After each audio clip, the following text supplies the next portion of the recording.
Бисмиллахир-рахманир-рахим. Алхамдулиллахи ва кафа, вассалату вассаламу аля расулина Мухаммадинил Мустафа, амма ба'д.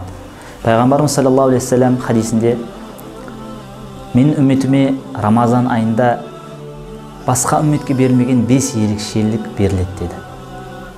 Ораза ұстау үшін аузынан шыққан жағымсыз иіс Аллах Тағалаға хош иісті, әтірден де ұнамды. Бүткіл періште ораза ұстаған адамға дұға етеді, истиғфар етеді, хатта юфтиру, ауыз ашқанға дейін. Және Аллах Субхана Тағала жұмағын безендіреді екен.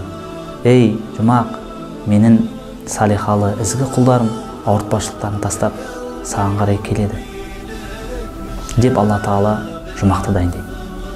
Және бұл айда марадату шаятин, шайтандардың бұзақысы кісенделеді, қамалады. Басқа айларда істейтін нәрселерін осы Рамазан айында істей алмайды.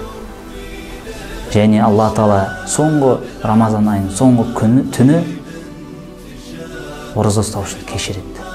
Сол кезде сахабалар: "Я Расулалла, бұл қадір түнінде ме?" деген кезде "Жоқ" дейді.